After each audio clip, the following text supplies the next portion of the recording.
Chapter 28, 22nd day of June 1685, first year of the reign of King James II. From aloft, Lady Paris looked down at me from her elegant four-horse Berlin coach. The sun came from behind a cloud, and she shielded her blue eyes with a Spanish lace fan. She could not hide her stirring fever for the forthcoming castigation. "Do you not yearn to see that spawn of hell wriggle and writhe upon the pillory? Thou art more harmed by his venomous devilry than any other, and I should have thought— not that I suggest you not be forgiving, but I imagined you might have relished fortune's fair play." "Nay," I said, "I do not wish to set eyes upon that legless creature again at any other time in my whole life." That was a thing of which I could not have been more certain. I desired to live free from his vicious poison. Any punishment Dangerfield took that day would not change that. And fortune cannot be credited for the judgment against him when we have worked so hard to put him there. The truth of the matter was that we had stood for hours in court, examined and examined twice over, but the tide had changed in our favour whilst I was in Newgate, and this time the court was with us and turned against him. Oates and all his cabal were shown to have lied and perjured and falsified their testimony, so none was left to support them. Dangerfield's lot was more particular, and he was despised upon his own merits of being a scoundrel, thief, coiner, and criminal, as well as letting that lying devil speak from his belly. Retribution would never be enough. His crime was far worse than to write a book. I could never forgive him his testimony against poor Father Lewis that died. Yet he would merely stand on the pillory for libel just as I did. The whipping he would have today brought me little satisfaction. It did not balance years locked in a small, loathsome cell away from my children and husband. Besides, he had so oft whipped himself it would be no special hardship for him at all. "But, Madame Cellier, Elizabeth, it is right justice is done in our name, and all others he has falsely condemned. That worm has out-hissed every other viper in that nest of snakes, biting even his own kind. It is thus fitting that we should watch this sentence carried out against him." "Your ladyship," I bobbed my respect. In my mind's eye, I remembered blood and skin fly from the whip Ketch so recent drew back to strike Oates again and again. "I am in a quandary. I am convinced the Lord wishes I should forgive, as those that died on the gallows forgave the ones that condemned them, but though I have searched for it, I have found neither the mercy nor the generosity to do so. I anticipated that seeing the flesh publicly whipped from the back of Oates would alleviate my desire for retribution. Seeing it did none of that. I fear to so indulge myself by enjoying Dangerfield's whipping will only fuel burning vengeance rather than damp it down." Forebodingly, the sun moved behind a dark cloud, and I shivered. Lady Paris, seeing me stand in darkness, closed her fan and pointed it at me. "If Oates had died as he should have died, as those innocent men he condemned did die, it would have been some compensation, though the fate he deserves is far worse than that of those innocent men." Aloud, but to herself, she added, If a worse death can be had than theirs." Then she looked right through me. "The Lord knows his life should be forfeit for what he has done. Our good friend, Lord Stafford, that was in the tower with my Lord Paris for more than a year, died at his hand. For though he did not himself cleave the man's neck with the axe, he did put him on Tower Hill, as every person knows. Their deception is now discovered, and they are to be punished for it. Will you not stand with me next to Lord Paris and have a little satisfaction?" I looked to the ground and my dust-covered boots. When I spoke, I did not say anything new thing, but the words that came were those that had to be said. It was no punishment when Oates stood in shame on the pillory after he took the lives of the best of men, nor did a whipping balance even one life, let alone that of so many. Indeed, his own life should be forfeit for such treachery, as should Dangerfield, his nest fellow. They should rather be punished for murder than perjury. Is it so wrong to wish death upon him? Forsooth, madam, 'tis as you say. Oates has, alas, recovered and come back from the dead after his thrashing. But surely 'tis better that he be held to task for what he has done, than exalted as he was ere now. Nay, the punishment is not fit for the crime, but at the very least it is punishment. In balance, it is better that Dangerfield too is whipped, though it be not enough. I shuffled my feet, and then looked directly up into the confident eyes of Lady Paris. With her husband back at her side, she was once more strong where, before, without him, she was undone. Together they made formidable opponents, as they had at the King's Bench in the last days of May, when we stood as witnesses together with Lord Peterborough against Thomas Dangerfield. I drew my own boldness from knowing that God had stayed by me these last years when he need not have done. I feared no retribution. Go then, and see him whipped. He cares not for such small penance. He oft took a flail to his own skin, and is hardened to it. If your destination today was the three-legged tree at Tyburn, to see him hang for the lives he took, I would gladly take place beside you. But at the end of this day he will still live to slither deviously and sneakily amongst better folk. He will still live as others have not. I spat on the ground to show my distaste. Lady Paris withdrew her head and spoke some words to another occupant of the coach, her husband, William, Earl of Paris. Though I oft visited with the lords in the Tower when they were there, and though they were released a year ago, I rarely saw him since that time. He barely showed his face in public. I could well imagine the hardships in recovering life with his wife, son, and 5 daughters, for I had some little experience of that myself. But that of society was a different and more difficult matter. Society was not as forgiving, nor did it so easily forget. After some deliberation, Lady Paris poked her head through the window once more. I cannot fault your reflections on this matter, and can only respect your decision. Lord Paris and myself will see Dangerfield punished today on your behalf, and I will, if you would be so good as to allow it, relay news of it back to you. You are too kind, my lady. You have a stronger stomach than I, for I would be sick that he does not suffer more. I stepped back from the coach and bowed my head, dismissing any further conversation. "'Tis fair reason, Madame Cellier. I will come by and see you afternoon. Coachman, drive on." With that, the horses broke into a trot, and the leather-sprung coach rumbled smoothly over the cobbles towards Aldgate. Just as another carriage passed in the same direction. Was I the only one not on my way to the whipping?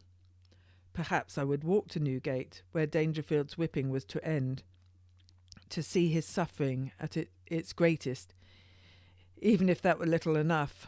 But the very desiring of it defiled my better feelings of charity. It would never return the lost years to those that had died. Besides, I was not dressed for such a spectacle, but for better things. One should not tarry when summoned to the palace. It would not do to keep the king waiting. I did not take our coach, but walked, as I was wont to do, though it sometimes took more courage to do so. Danger did not keep to the shadows, but walked the streets in the form of every other person, and I avoided the river path in order not to be late. The Strand, Pall Mall, and St. James's Street were considerably emptier than I was used to at noon. A woman with a basket of vegetables bade me good day. A chandler with candles hanging between gritted teeth while trying to hang others from his shop sign nodded his greeting. Some folks that knew me bade me walk on by if they saw me at all. The day was pleasant enough. I wiped an occasional fly from my face, but otherwise the only noteworthy observation to make was that the direction I took was the opposite to that of most others. Any that were free to headed somewhere between Aldgate and Newgate to see the infamous Dangerfield whipped. It was a short, brisk walk to St. James's Street, and took me less than half an hour to get there. One of the two guards that stood before the twin doors on either side of the tall oak palace tower gates pulled the large iron bell chain, and the other shouted through a pipe to the side, "Mrs. Cellier, to see His Majesty." I did not need to study the immense rust-coloured brick building, for I had done so before. The towers reached six floors above the ground, each door and window framed by the lighter stone oft used in some churches and regal buildings, sculpted to give a more splendid appearance. I was accompanied from the magnificent main entrance to the throne room that the 8th King Henry had built 150 years before. The king, when he was Duke of York, once said how the palace had been built on the leper hospital, and that ghosts walked the corridors at night. The only ghosts this day were those of His Majesty's brother and father, two kings that would live on in the hearts of many. The corridor was as I remembered it, with ceilings so high and so ornate that reflections of gold and sparkles of chandeliers were as of stars twinkling at twilight, except that it was day. I could nearly see my own reflection in the gold shine. "Mrs. Cellier!" A guard at the door greeted me, for I was expected. "Unhood yourself and open your cloak."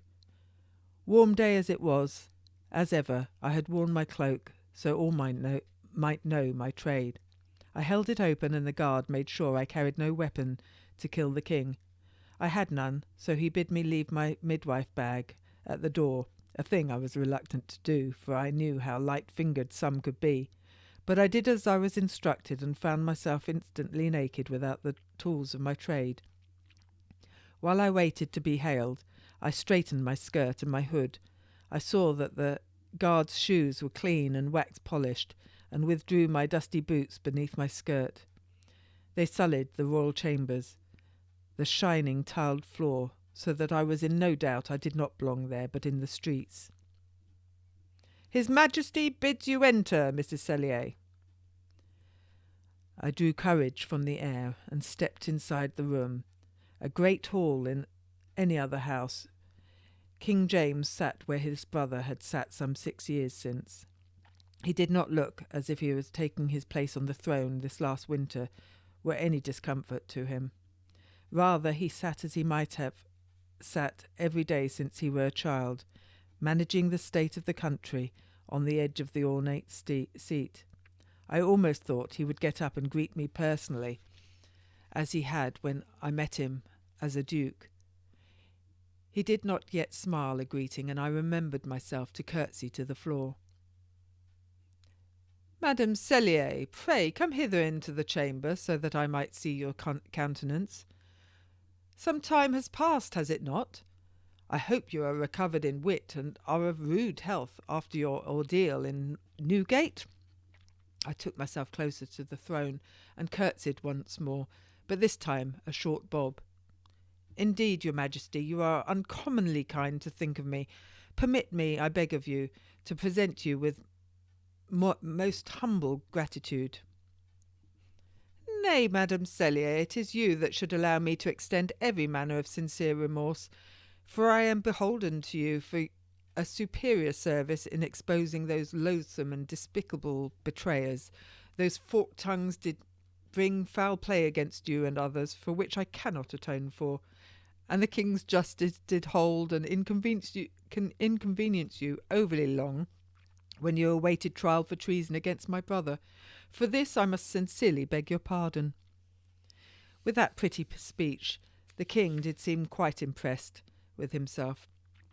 He peered at me through slitted eyes, and his satisfied smile seemed to await my refusal to accept his obligation in this matter, which I wasted no time in doing.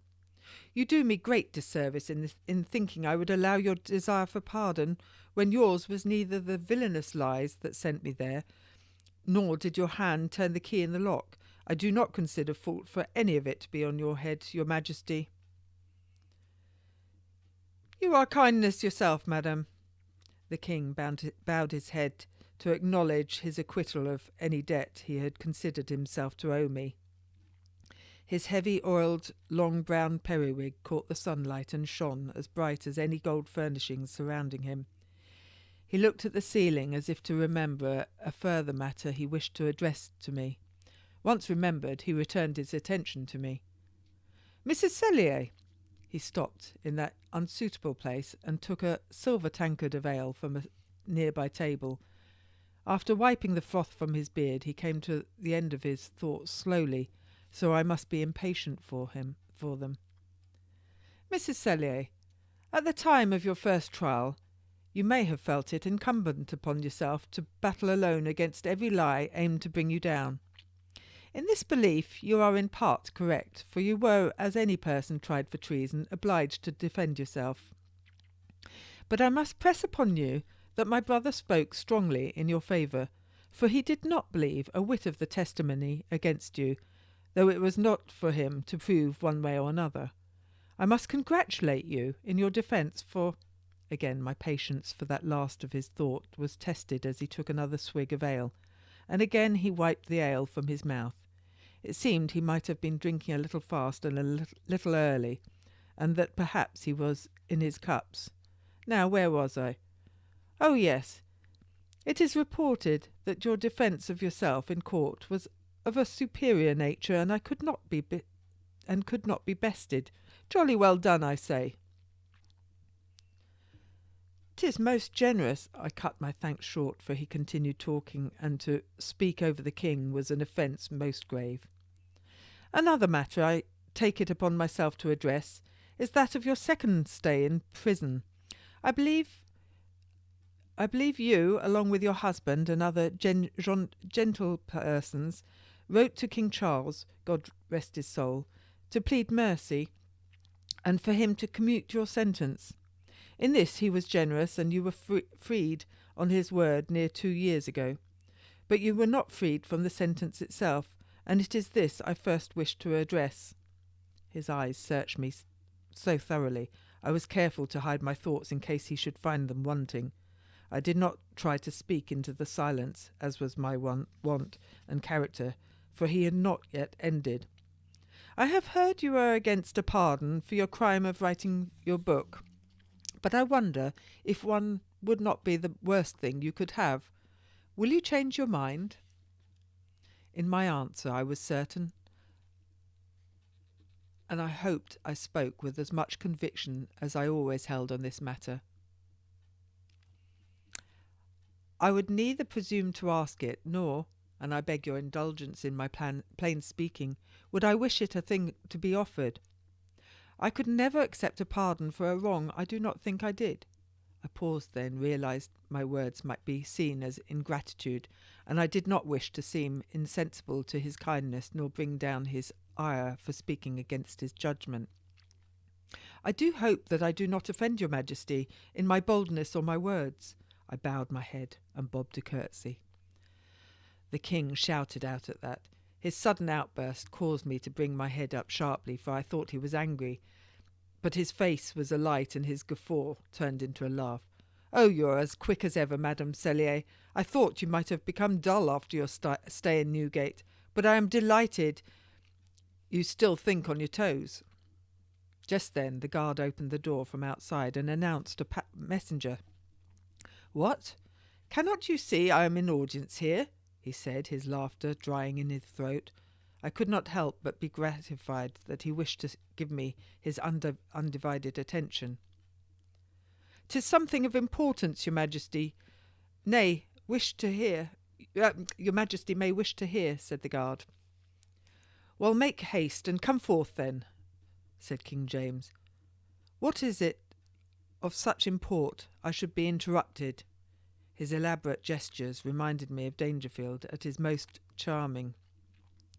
The messenger, a well-fed man of diminutive stature, beautifully coiffured hair that appeared to be his own, and a nose that appeared not to be, for it was too big and too dark, spoke surprisingly well.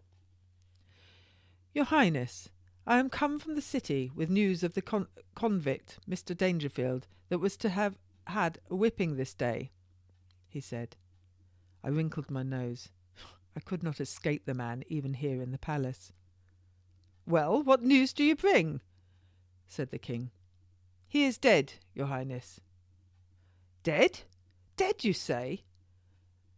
The king's face scrunched up, his mind lightly imagining the dead Dangerfield. I do not know if my face was equally ridiculous, but the king's next remarks indicated that might have been the case.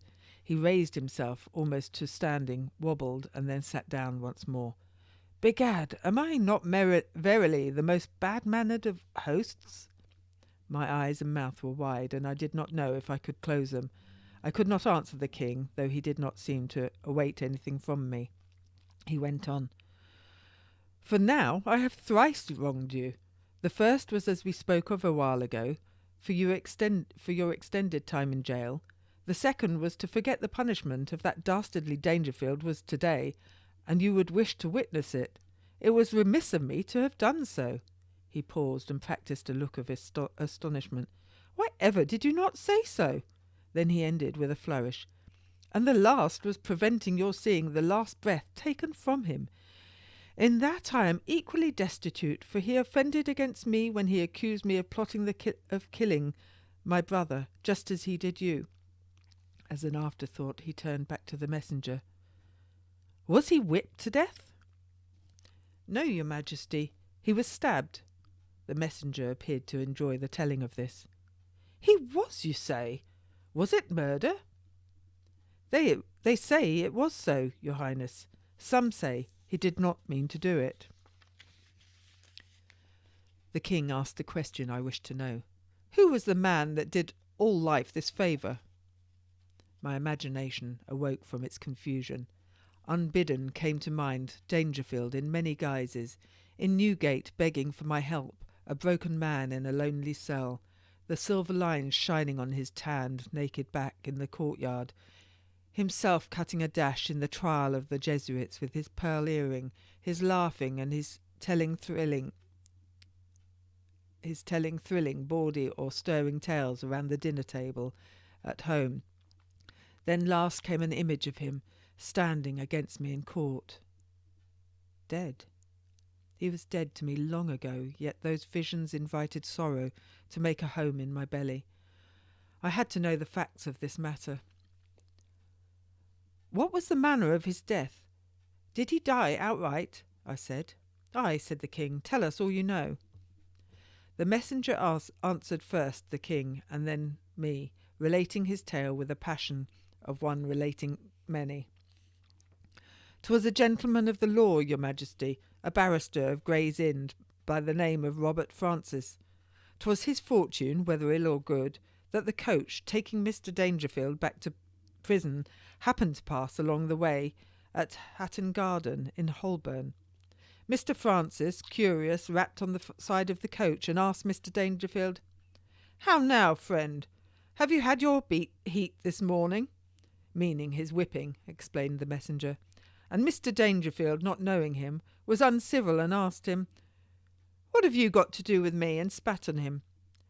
They tell me Mr. Francis then spoke some words of derision to Mr. Dangerfield and called him so much scum upon the dregs of life in the street, and said he should die by 1,000 cuts. Then, still facing the king, but his eyes at me, the messenger carried on in his best storytelling voice. Mr. Dangerfield spoke such scurrilous words, after which curses he called Mr. Francis the son of a whore. That enraged the barrister so that he shook his bamboo cane at the man, and when Mr. Dangerfield went to grab it, Mr. Francis shook the stick harder still and ran it through Mr. Dangerfield's left eye and into his brain. Yes, I wished him dead at times with all my heart, but this was not as I had imagined it. Did his death come fast? I asked. That he did not suffer was unkind to any that had suffered by his false accusations. He had turned on me when I had saved him, and now I was deprived of this last sight of him. And yet he was still a man. Nay, madam, he is dying still. Alas, said the king, if they try the barrister in court, I must allow sentence, for he has murdered a man, but truly I would rather shake his hands. He has done us all a great service. Have they taken him in? Aye, your highness, they have. He was seized as he ran into St. Thavies Inn in Holborn, and is yet held in Newgate. And where is Dangerfield now? I asked. I had thoughts of seeing his last breath. He is returned to jail and laid to bed. Thank you, good man, you may go. The messenger was thus dismissed. The king was thoughtful. He took up his ale and looked within it for a while without drinking. Then he spoke most cheerfully. Gads, this is verily too much ado, and did only arrest for a short while what I wished to say to you. If you did wonder at my summoning you to the palace, I will allay any fear it was for bad, and assure you it was only for good. I have now thrice wronged you. Is it not fortunate I have come prepared to offer reparation? The king opened his arms in a grand gesture. You are, as is every person, aware no male heir of mine has survived birth nor infancy. I have heard it from the most virtuous and reliable sources, one being Catherine the Queen Dowager, and another is my first wife Anne, God rest her soul, that you are the midwife that brings forth healthy babies when none are forthcoming. The Queen invites you to do so for her. I am requested to ask you with this, but in the stead of a task I wish to bestow this as a gift upon you, for it can only better your position in society. Naturally, your majesty, it is a gift of the most generous kind. Could my heart be more tumultuous? Both news of Dangerfield and an invitation to attend the Queen all mixed in one bag. Please convey to her majesty I am honoured and will attend her at her convenience. I left the palace soon after with a purse of gold in my pocket and a heart of gilded lead beating in my breast.